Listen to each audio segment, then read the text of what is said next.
You're listening to the Night Stalker Rescue.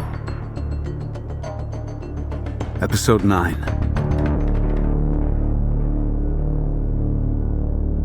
I turned and made my way uphill toward the sound, vaguely registering Cancer's voice over my earpiece. Pinned down. Can you see him? Worthy answered. Negative. They got me dead to rights. I transmitted to them. This is David. I'm inbound to machine gun. Stand by. Make it fast, David, Cancer said. We got a boat to catch. Ungrateful bastard. These guys had saved my ass before, and now it was my time to return the favor. There were few advantages to being isolated from my team, and I was about to cash in on the fact that the enemy didn't suspect a lone gunman roaming the woods behind them. I approached the high ground, transmitting again. Hold fire, hold fire. Cancer confirmed. Holding fire. You're clear to engage. But now I was summiting the crest, my HK-416 at the ready, scanning for targets and seeing none as the machine gun bursts grew louder to my front. Clearing the side of a huge moss-covered tree trunk, I saw the enemy team oriented perpendicular to my direction of movement, a gunner aiming a huge M60 machine gun downhill as the man beside him fed a belt of ammunition into it, flanked by two men taking pop shots with their rifles.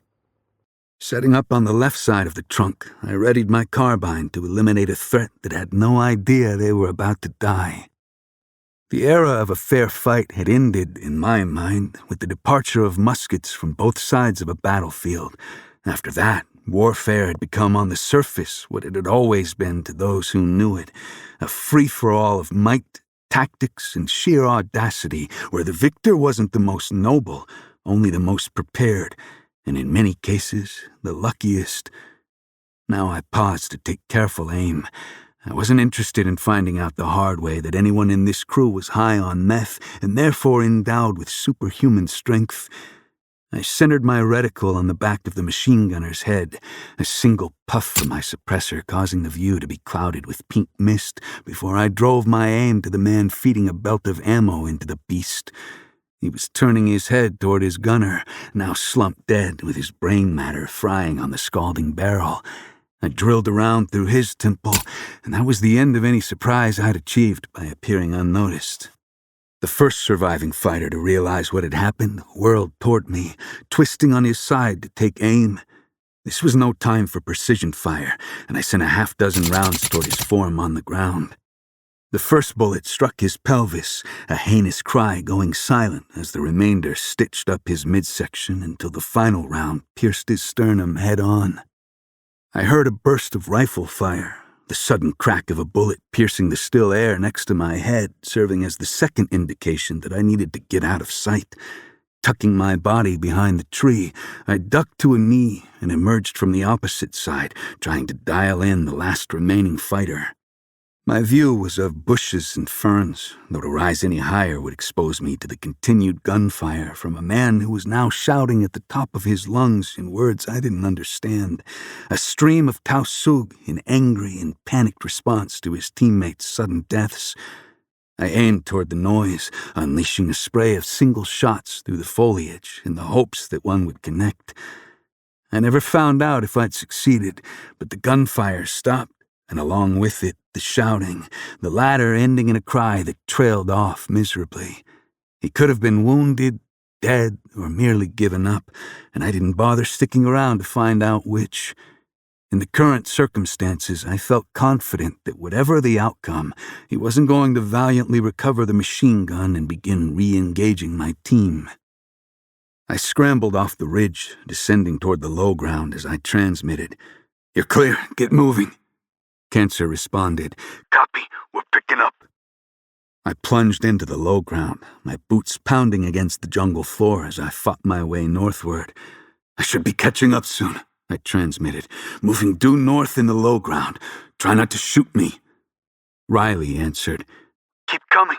We can hear your movement. I burst through a patch of ferns, barely halting myself before what would surely be the last thing I ever saw, the muzzle of a rifle barrel leveled at my head at nearly point-blank range. And Josephine was holding it. She lowered her M4, panting breathlessly. What took you so long? Behind her, Worthy was already turning to thread our course north to the shore, and I followed him as Kasper and Riley stepped aside to resume our order of movement, with Josephine in the middle of our file. That was the extent of our reunion at present, and seconds later we were on the move, as if we'd never been separated. And while this much was unquestionably a relief, I felt a sickening pull of dread as Kasper transmitted from the end of our small formation. We've got movement behind us. Need to pick up the pace. They were already on our tail again, and I had to concede that Khalil was doing a remarkable job with only a glorified walkie-talkie. I shuddered to think what would have happened had I not removed his long-range radio from the battlefield. Sunlight was now visible through the trees to our front, and I transmitted hopefully to Worthy. "Tell me that's the coast." "No," he replied. "Another clearing." The jungle gave way to a sun-soaked clearing of sugarcane and plants rising to shoulder height. Why not, I thought. We'd covered kilometers of dense forest that hindered our progress, and here was a clearing where we wanted it least.